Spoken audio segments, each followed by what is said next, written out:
Okay, and here we are back, hour number 3. Glad you're along tonight. Glad I'm along tonight. It's Monday, the first Monday of August, and we are going to talk to our friends who care. In this hour, two of the most important people, really, of the 23 years I've been doing this program now, especially Yoichi Shimatsu, former weekend editor of the Japan Times and one of the world's foremost, really the great, true environmentalists. He's brilliant. He has risked his life so many times for all of us.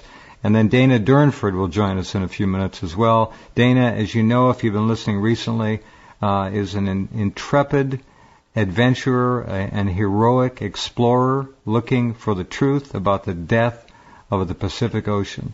And Yoichi and I have been on this for years now, coming up on 5 years next March. Hello, Yoichi, where are you?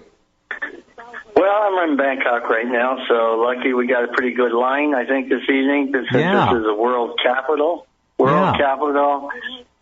So reception way better, you know, that the big multinational companies, the big institutions, you know. They UNESCO, demand a good connection, Yeah, the World Food Organization, they all have big bases here, so they call the shots, you know, these large global institutions, which are basically kind of replacing the functions of all these old, outdated, worn out national governments. Governments, you know? They're going. Absolutely. Which dare, hide behind sovereignty instead of turning over their operations to the people who know how to run it. Exactly. You know, those are the stock, these global institutions work so well with Wall Street, you know, the Morgan Stanleys, the Goldman Sachs, whereas national governments actually expect to get paid, you know, by these guys. They don't realize they have to give, you know, to the global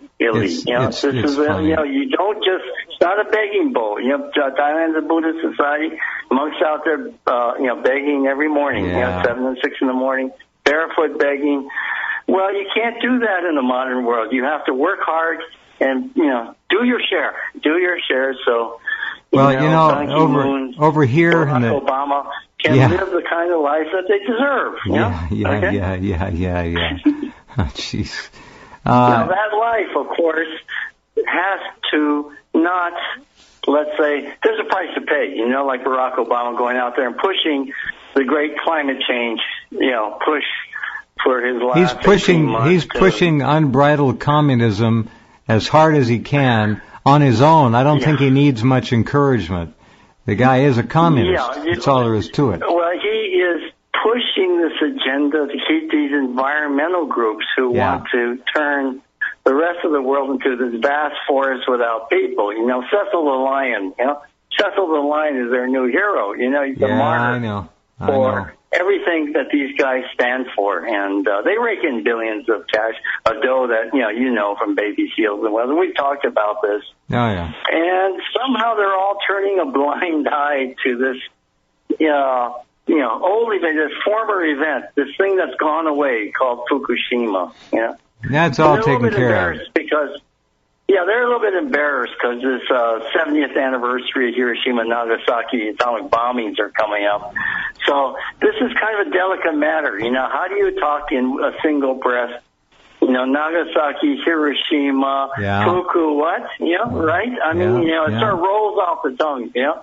I wrote a song, in fact, called the Hiroshima, Nagasaki, Fukushima Blues. You know, I got them blues. You got to do it. Well, you're going to have to do it for us. Radiation blues. You know, that's what I got. You know, because none of these guys think I got a problem. They don't understand. They think I should be happy. They don't know. I'm sitting, on the dock of the bay singing about Tokyo Bay, on the dock of Tokyo Bay, singing out the blues because the Olympics are coming.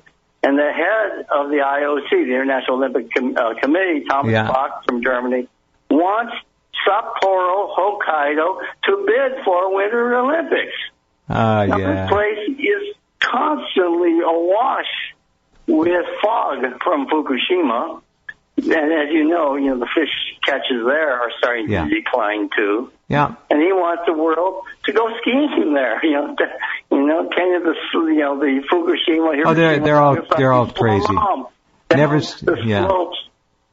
I mean, what is wrong with these people? What planet do they live on? You know, do we inhabit the same planet as they No, do? they live on the planet ostrich.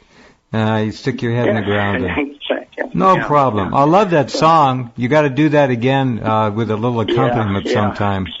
Pick up some musicians and then there. we just find out, casual, tiny little news item, that Tokyo Electric Power Company had to pull 20 tons of hardened molten steel out of the fuel pool. Spent fuel pool. It fell. Yeah. The crane fell in.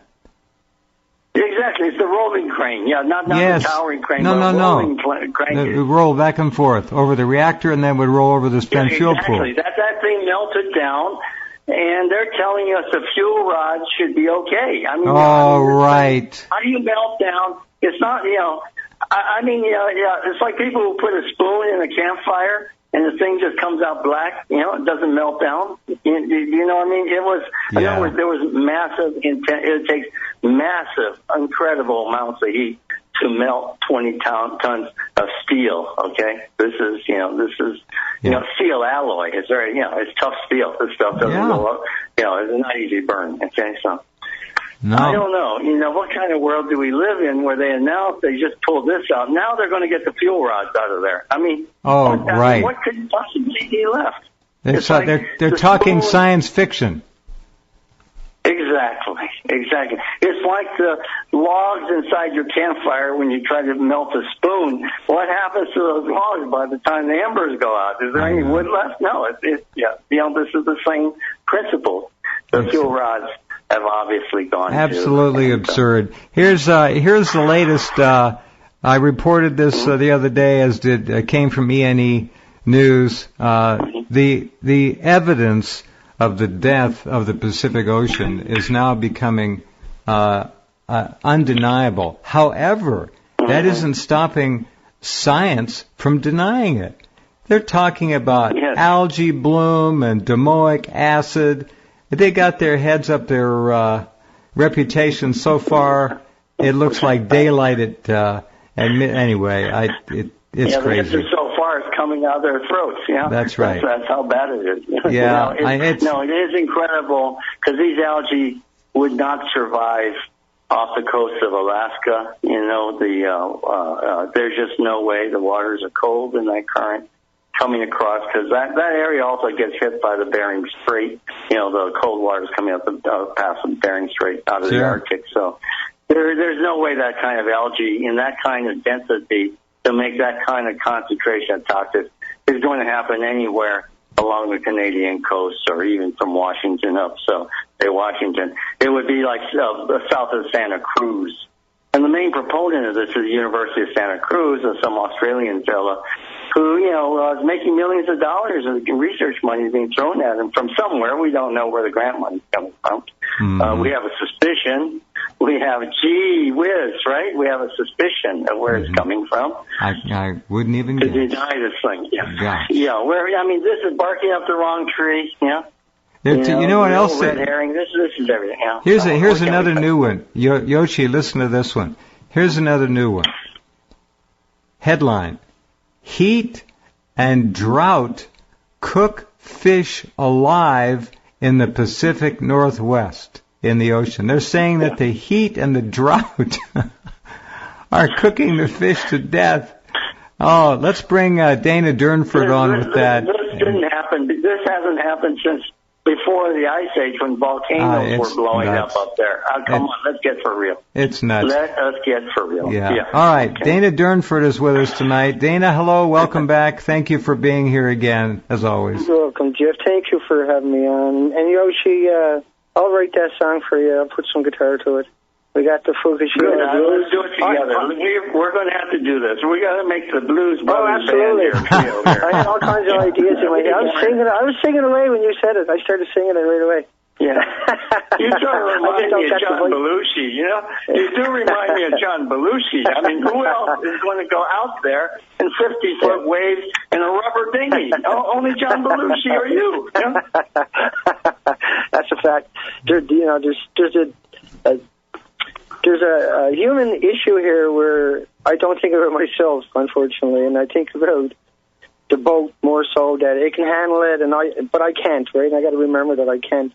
You know, I just got to jump that I got a strike on my YouTube account on the 29th, and the name of the video was regarding uranium twisting the dragon's tail. And I put that video up. It was a 44-minute video. I put it up 32 days before that. And so they manually took it down that day. That night, they premiered the documentary I was talking about for 44 minutes on PBS. And so PBS put a strike on my account, took down a perfectly legit video that I got contested, and I'll get back up really soon and get my privileges back on that site. But they took down the video because I had exposed the trailer twisting the dragon's tail in a 44-minute presentation. Oh, man. Yeah, and so I just happened to catch that time and realize what they had done to me. Yeah. Yeah. They're on this. They're on this. Go ahead. Yeah, the Pacific Ocean, and so there's no mountain water. And so the lakes are going to get hotter because that mountain ice glacier water would normally keep the temperatures in the rivers and the streams a little bit lower than the other temperatures, Good right? point. Because that cold water comes from up in the mountains. But the ocean itself, of course, all that water would eventually end up in the ocean. But the die-offs happened long before the warm water story came along. Now, the water that's coming out of the mountain is not going to be enough to change the temperatures dramatically because that was what they done throughout millenniums. But once again, I think I thought about this all day, and what I come up with was that the warm water story just showed up, and you sent me that story, and I read that story, and I even left a comment, and went and hunted it down and left a comment on it, and but the die-off happened long before that showed up. Long before the boric acid came into the picture. Of course. And so what they're doing is making stuff up. Fast as they can. It up. Yeah. Fast as they can. In order to try to counter what we're talking about all the time. And so it is truly, like you said, a death of the Pacific Ocean. And that can't be denied by the average person who looks at the evidence. And certainly the evidence is at the nuclear proctologist. And right now, the documentation of the entire coastline of British Columbia, Canada, is firmly documented. And the underwater, I just put up on my website a 20-minute video of underwater footage from the most northwesterly point of Canada. In order to give people some kind of context, Fukushima underwater, Canada, in Charlotte, Langira Island.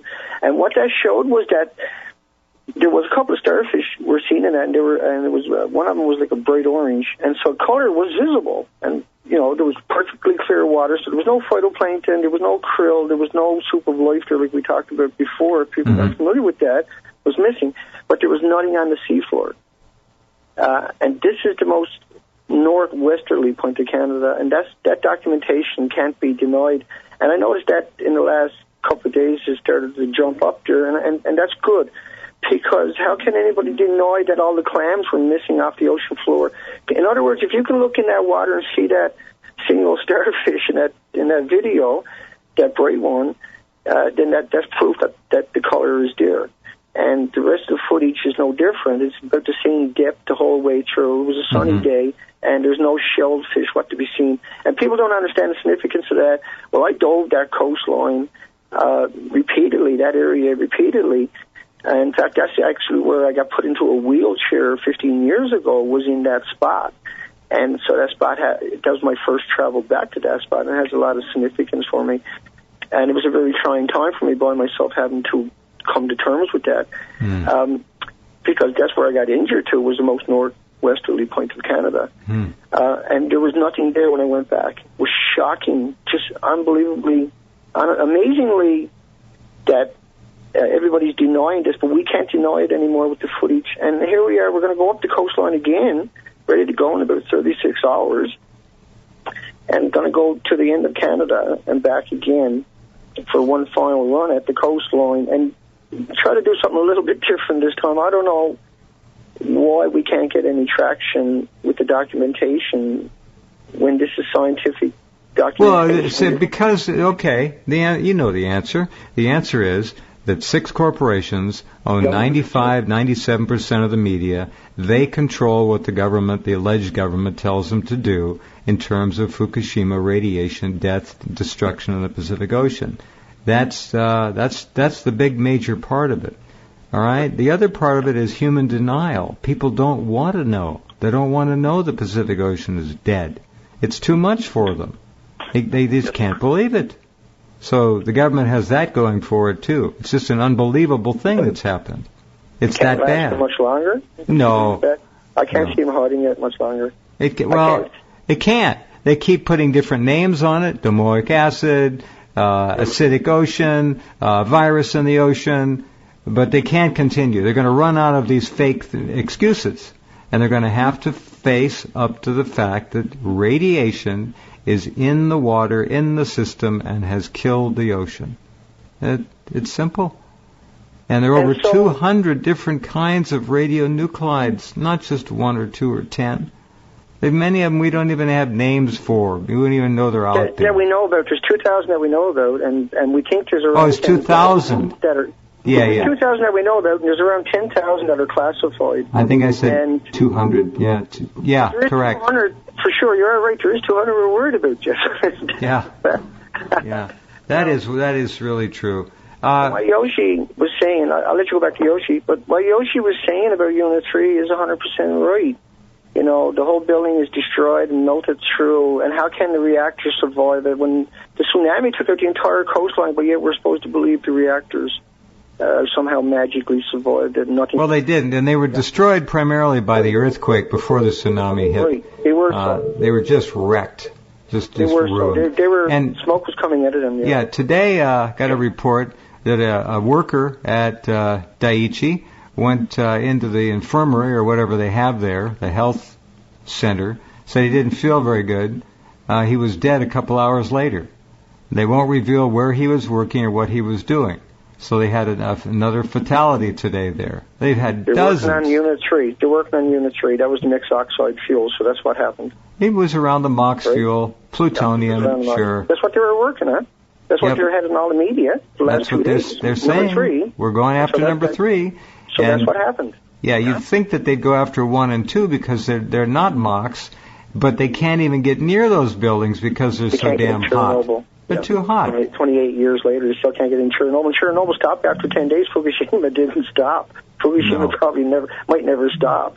That's the point of the chain reaction was it does it on its own. It doesn't need anything else. And they don't have the technology on this planet to deal with Fukushima Daiichi. Now, it may exist in some black ops laboratory in a file cabinet, but they're not letting it out. So at this point in time, we're facing, literally, an endless desecration and destruction of life and the ocean that we knew as the Pacific. There will be no soup of life, as Dana says, to regenerate anything. Nothing. It's not there. No, it's gone. It's gone. It's not regenerating. It didn't recede the coastline. And I think we need a new motto, maybe something trendy, like stop Fukushima's 3 melter reactors as just a constant tagline or something. Because I think that's what it boils down to right now. So we got to stop those 3 reactors. Nothing else matters, only those 3. If we don't stop the 3 reactors, everything else doesn't matter. I don't know how they're going to do it because they don't even know where the corium is. They don't know what size pieces it's in. They don't know how deep it is. They don't know where it's migrating to. They don't have a clue. So they're really just bullshitting everybody. I'm sorry, folks, but that's what they're doing. It's total BS. And they're liars. They're just liars. And they're killing people all the time. Now you watch. And I said earlier tonight, in the next 3, 4, 5 years, Yoichi, if I'm wrong, I'll buy you a double, whatever you want. There will be real estate, ocean view real estate, at 1/3 to 1/4 the price it is now. Oh yeah. People won't want it. People know now. No doubt about it. That actor whose name I forgot was Jeff Bridges. He moved out of the L.A. area. He has a multi-million-dollar mansion. And, Jeff Bridges, as everyone knows, he's pretty well-connected. Well, he lived in Santa Barbara. Hey, wait. He lived in Santa Barbara. He's out of there.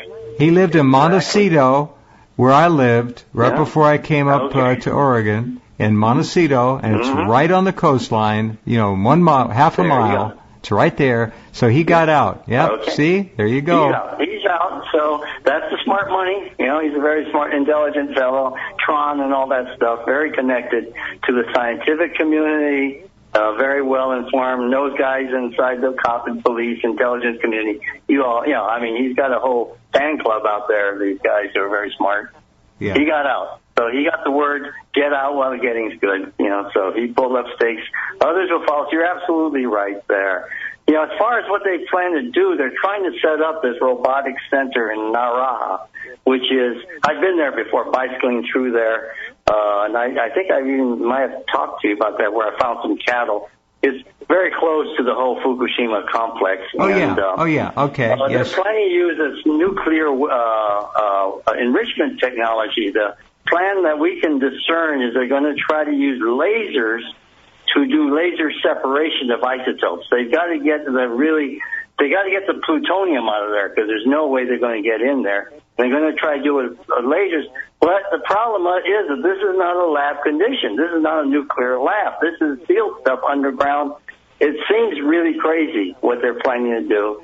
And a laser could do just the opposite. It could actually trigger a major, if it starts to split the wrong items and they recombine, what do you got? Exactly. You can separate out some pure plutonium, and if some of that starts firing away off on its own, it could then trigger a chain reaction. So they're really playing with fire on this one, and this is the best that the DOE, I think, Department of Energy, can do. They just have no cards left to play. And I just keep saying, go with brute force. Dig those tunnels and store the stuff until we can figure out, give it another generation or two to think about it. Well, but we got it's a good idea. Material somewhere. Brute tunnels require brute people to go in and work them, and how are you going to protect the people? Well, you go backwards. Basically, you dig backwards. You start far out, far way out in the Abukuma plateau, and you start and you move toward the thing, and then by then maybe you'll have robots. It can be automated then for the final stretch when you do the link up. So it is possible to do it. They have massively, good machines. They're highly automated tunneling machines. They just don't have the gumption or the budget. The Shinzo Abe is spending a lot on weapons, on foreign aid, and everything else. It's a huge party spending millions of dollars trying to get Taiwan, South Korea, Thailand, all these Asian countries to buy Japanese food instead of spending that money on investing in a rescue program up in Fukushima. Okay, get this one, Dana.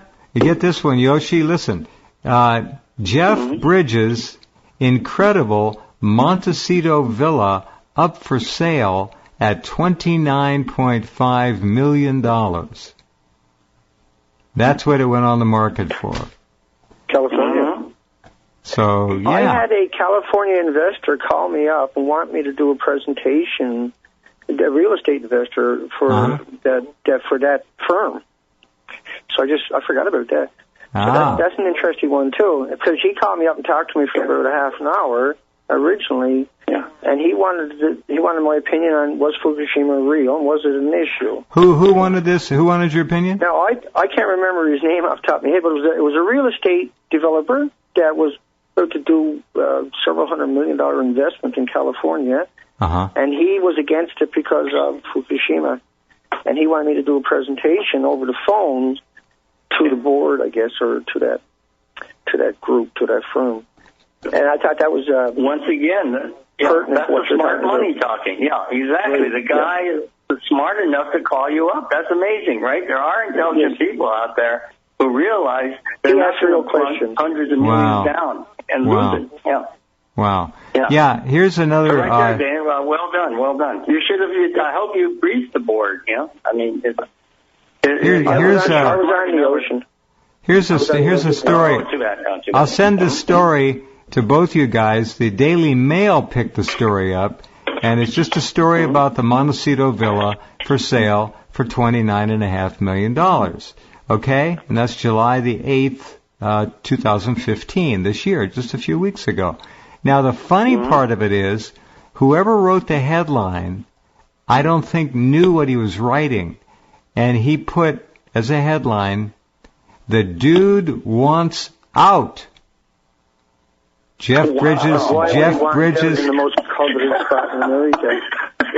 Yeah, well, they didn't say why. There's humor. There's some dark humor in all of this, I must say.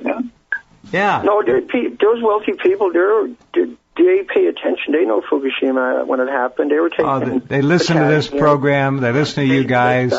They listen to what we present. They know. Yeah. They know. Yeah, it's time to short the market. It's time to dump property while you can, and get out. Sell low. Because you're still going to recover your original price you paid 20 years ago. Time to pull. He bought. He bought the house from Kenny Loggins in 1994. So you probably did. A couple million. Yeah.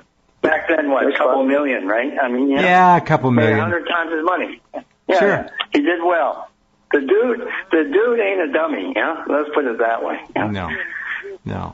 I think it's sold already. I think that probably some very rich wealth, some Arab money or something like that came in, just put the money down sight unseen, and there it sits in the hands of someone who can afford, to lose his shirt, because he's got 20 other shirts, so it's. Well, it can be done. California should wake up while they can. Get rid of it now. Follow the dude out the door. Well, it's got a fabulous view. Last one out. However, there's no way to you're supposed to shut the door on your last way one out goes out feet first. Yeah, it goes out feet first, or it may just stay there. It may become a permanent fixture in California, probably. Yeah, it's sad. We laugh about it because it's so absurd. It's a human comedy, a black comedy, and it's what's happening there in America now. The denial only gets you in deeper, digs you deeper, and that's what's happening. But the people I feel more sorry for is where Dana's at, all those coastal people who are basically coastal settlers. It's tragedy. not Hollywood up there. It's not Burbank up there. It is just average people with little boats making a living. Those are the ones I feel sorry for. They got everything tied up there. They have they're not rich people. They've seen economic recession for decades. It's a collapse on this coastline. Throughout the whole coastline, Yoshi. There's a collapse going on right now, and everybody's feeling it, and everybody's trying to understand it, and everybody wants to believe it's something that'll clear up in a couple of years. Did you notice? They've just brought that movie out, San Andreas, about the earthquake, and they're talking about a massive earthquake, subduction earthquake off the coast of Oregon any time now, and everything's going to be underwater to I-5, which is ridiculous. I mean, they're spinning these stories out to keep people looking the other way, and they just keep coming. Yeah, it's a multi-billion-dollar industry to divert people's attention, and by the time it's all done, there won't be anything left when people really have to be pulled out of there, when a rescue has to be done. Unfortunately, you got one little rubber dinghy there to pull out millions of people out of that area. That's a sad truth of things. Dana? What you might do after your next trip to Canada when you get rested up is bring that dinghy and get south of Puget Sound and work your way down the California coast. Right. And do readings and measurements. No one's going to do it. So, if you have the energy. I've thought about that quite a bit. It's so hard to raise the funding to do what I'm doing. That's the problem. Well, we'll do our best here on that program to help you. Like right now I'm leaving in 36 hours, and I got around $1,100 for fuel and food. All right, how do people donate? How do they donate? They can donate directly at my site. Okay. With credit cards, nuclear proctologist, and they can donate at PayPal, DanaDurnford@hotmail.com. But once again, I'm leaving with the faith that when I get low, I can ask, and people will keep me going. And that's literally how the whole trip has played out. And it's stressful. It's not like I ever got a budget to work with where I can. You never will get one, friend. It's not going to happen. Not going to happen. Well, we have I can to never do a encourage job I people want to to do. pitch Or in. capable of We doing. just need to ask, it just takes a few good souls to dig deep, and especially if they got inheritance. And they have. Hell, it take one. There's only a couple, right, that's doing it. And by then the trips will be over anyway. But I mean, it's, I would love to go through it with a proper operation, with a full crew of people that had the equipment and were educated in using it, and then do a whole expedition. But that would be just enormously expensive. And what I'm doing now is enormously expensive. But we got an operation where we just got to pay for the fuel and pay for the food. That's pretty darn good. We got all the equipment after all this time, a whole year hardcore. And I mean, folks don't understand. I've done 160 days on the ocean, and that's how that 160 days went, is you get low on money, you have no money, no fuel, and you're asking for donations, and you won't come back because you got to see that whole coastline. You have to know, right, whether this is real or not. And so once for sure I can prove it, and it's a sad thing to say, but well, then the dedication is automatically after that. There is no other way back for me. I don't know about anybody else, but I can never turn off what I know and what I've seen and what I posterized and feared and is now a reality. There's no way to switch that off. That's my 24-hour demon that I live with forever, I'm sure, right. Is that I can never, like yourselves, I can never switch it off. And the reality of it is the death of the ocean is not a cliche here tonight. The death of the ocean is the real deal, and it's strikingly alarming that we don't see any kind of response through academics or media, but we understand why. But it's so disappointing. It's so demoralizing to see that it's really true that these people have no intentions of coming and doing the moral or ethical thing. They're incapable of it, and they have an education that makes them incapable of it, and they probably kill somebody to get their jobs, because that's how much that job is coveted in that industry. Is university professor is no more, nothing less than a PR firm for whatever firm his discipline represents.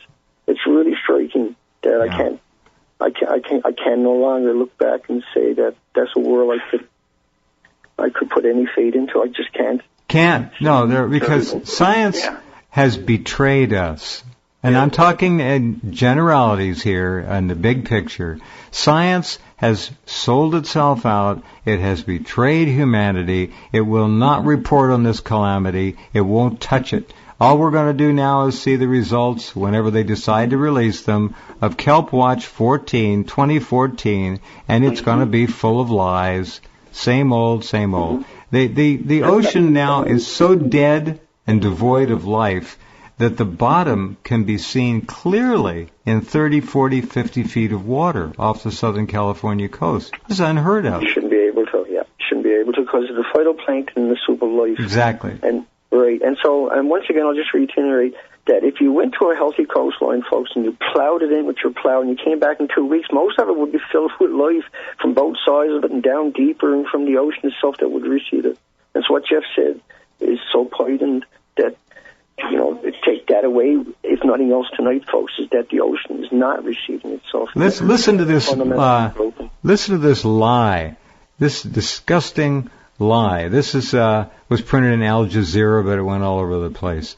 Written by Ryan Schuessler, whoever he is.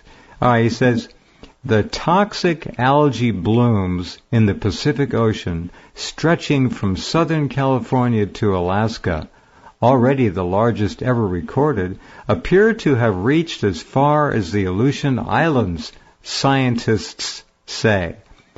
Quote, the anecdotal evidence suggests we're having a major event, said Bruce Wright, a scientist with the Aleutian Pribilof Island Association, the federally recognized tribal organization of Alaska's native Aleuts.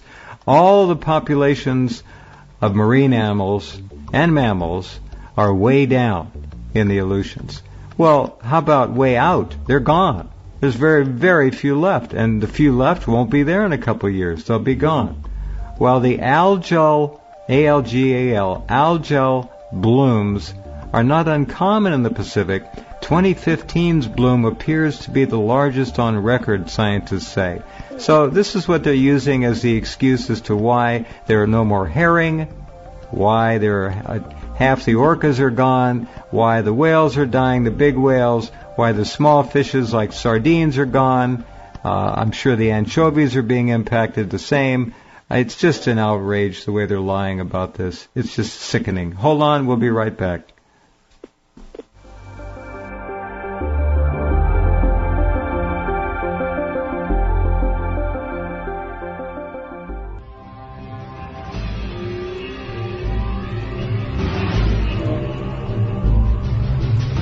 Okay, and welcome back. Yoichi Shimatsu is in Thailand, our friend of many years now, and we're going on to our 5th anniversary, before you know it.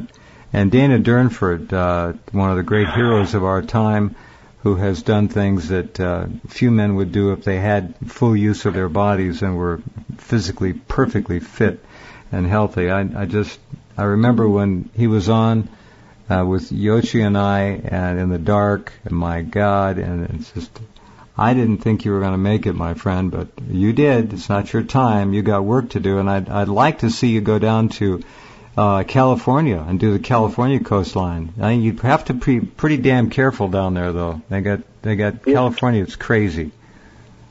It worries me a little bit, but like you say, at this stage of the game, we get that documentary out immediately. Yeah. And then next summer, if we don't get massive storms on the coastline or something. Yeah.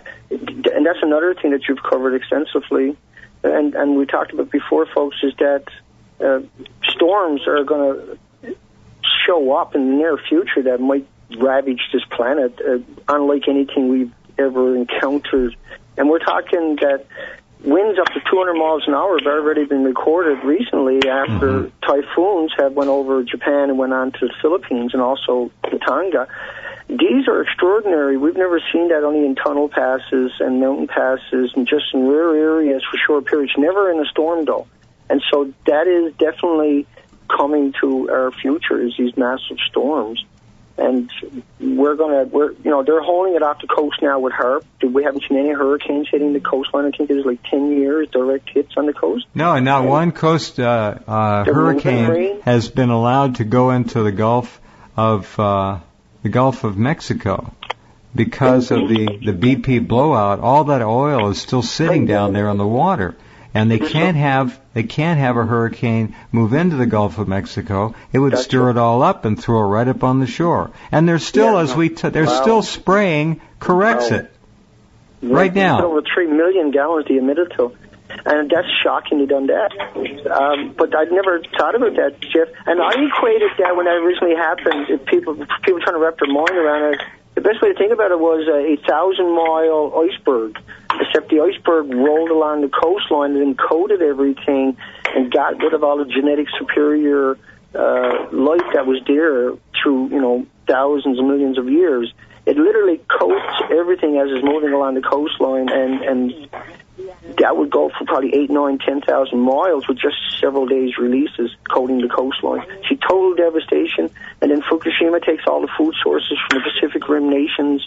It really suspecting that this was intentional in every sense of the word. You could argue that the Gulf of Mexico is dead. The sea life there is dead. You don't eat it. You shouldn't eat it. Right. It's full of toxicity. The VOCs and Corexit, I think there are over 30 different VOCs in Corexit, I think. And the sea life has tumors, has lesions, has deformities. It's kind of the same thing, but it's not being caused by radiation. Now you've got radiation in the Pacific. So the Gulf of Mexico is gone, tremendous food source. The Pacific Ocean, the biggest food source in the world in terms of an ocean, dead, the North Pacific. And the South Pacific's not going to escape it eventually because Fukushima is not quitting. Not quitting. Oxygen producer on the planet. That kills all the oxygen and all the phytoplankton that creates the oxygen. That's right. We'll be oxygen deficient. Yoichi, is anybody in Thailand talking about this at all in the media at all? Very little, in Southeast Asia. There's a push to put in nuclear power plants, but the governments are very reluctant. They're very reluctant. You know, the Japanese, the U.S. Embassy, Japanese Embassy has been really pushing hard. Thailand doesn't really need a nuclear plant, but they've been lobbying. They've been lobbying Malaysia. They've got Vietnam in the pocket, but I think this increasing radiation and these storms, as Dana mentioned, off the coast of Vietnam, is sort of dulling their enthusiasm for the nuclear game. So I think the world is slowly. I mean, I think the world is scared of nuclear power plants in their backyard. Yeah, but they're not going to take on aggressively the nuclear power plants in someone else's backyard, and even if they're melting down Fukushima. The impression is Fukushima is still far away, and there's still tourists going to Japan. You know, Japan's tourism is hitting new records, so terrible situation. Nuclear power plant scheduled in, I'm trying to read this here, nuclear power in Vietnam. There's at least, I don't know how many reactors, I think there's one plant. Let's see. Russia has agreed to finance and build the plant.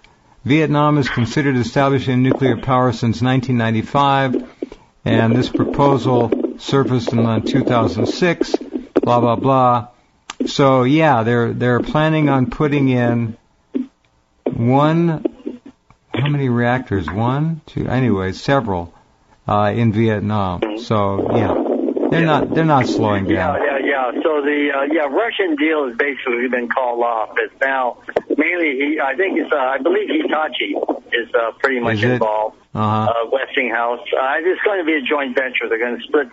They signed an agreement to do 4 and 4. So I think both major groups, Hitachi, GE, and Toshiba Westinghouse, each have a slice. But Toshiba is now talking about trying to sell off its nuclear business because of the huge scandal that they had, you know, where they cooked the books at Toshiba and all the other divisions so that they wouldn't suffer a stock collapse after 9/11. Oh, that's funny. That's about as funny as Monsanto selling off aspartame. Yeah. So they're actually looking for a buyer, but no one's stepping forward. You know, obviously to buy out Toshiba's nuclear division because they would probably have to inherit. They would probably have to inherit the liability. Reactor 4. Yeah, they Reactor 4 at Fukushima. Yeah, you know, this is a problem. You know, you get the bad stuff as well as whatever is good at Toshiba. So, and we're going into an economic recession in Asia anyway. It's getting deeper. Well, we're going over here. Everyone over here, and I don't like predictions, and I again say that. Anybody who's been running around predicting on the internet, has never been right. Yeah. But all the indicators are pointing to this fall, September, October, as being certainly precipitous, and the prognosis is not good for a massive economic, I won't say collapse, but certainly an economic shakedown. We're going to be in trouble. And it's going to be a grim Christmas for a lot of people. Definitely. There's a lot of economic problems in Asia, which was a big source of investment in the markets. And then also the Arab world, as we know. You know, they're having nothing but conflicts there. So, you know, the two sort of engines of growth are sort of tapped out right now. So obviously it's going to be hard on Americans, especially. And especially if the West Coast property market goes south. It might benefit other parts of the country. But there'll be obviously a net loss in wealth and personal wealth and the state revenues and in federal taxes. There's going to be a net loss. So I think we're facing a bad situation. And this is really a bad environment for us, people like Dana, to be facing, and myself too. I've told you before, we have to do self-financing of all our projects. And so, I mean, doing a business, plan, working more projects. But that also takes us away from the Fukushima effort. And there's a real risk here that by the time we do make enough money to finance our project, by then it'll be too little too late. This is what my great fear is. We'll work hard to try to put a financial base under these projects. But then by the time we do, the situation will be too far gone. It would just be, what do you call it? Throwing money into the wind, So. Yeah, at least. All right, Dana, we're about out of time. This is what I've heard. A final comment, Dana. You're going off again next week, you say? 36 hours. Oh, okay. I'll be heading north. And so I send hugs out to everybody and thank you everybody that contributed. And, of course. Now, again, tell them how to contribute one more time. Don't be shy. At nuclearproctologist.org, you'll see a donate button there, and that's a legitimate site where you can use your credit cards. And you can go to PayPal and type in Dana Durnford at hotmail.com, and you can donate. That's my official ways to donate to me. And once again, this is the last trip. It's probably I'm going to do 20, and I'll end it on that. I'm doing 20-mile jumps starting at one end of Canada, and every 20 miles hit a low tide. Next 20 miles, another low tide, and I'm going to come right down the entire coastline. And then put as much as up at the nuclear proctologist as I can while I'm finishing off the documentary. When do you think you'll be done with the documentary? I think by New Year's, before the end of the year. All right, that's a lot of work. That's a lot of work. I'm going to be working at nighttime on the ocean on the computer with it anyway, so that'll be good for me to keep up with it that way. Good all right. Well, thanks for everybody. Take care. Thank you, Jeff. Godspeed. We'll do Take care. Showings of your documentary when it's ready and do some fundraising on this side of the Pacific. So thank you, keep it Yoichi, up. my friend. We wish you well. We wish you well, and once you get that done, that will help us raise funds for you. Okay? Yes, I agree 100%. Hugs, my friend. Take care. Good. All right. Good night, Dana. Yoichi, you take care. You're going to be busy the next couple of weeks, so we'll see you in 3 weeks. I'm out in the fringes of Asia. Understand. You just be careful. All right?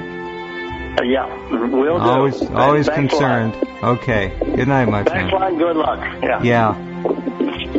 Okay, there's your report on Fukushima, radioactivity, non-stop into the North Pacific, up and down the Pacific coast, and hanging around the Pacific coast, and concentrating all along the Pacific coast, as we told you it would almost 5 years ago.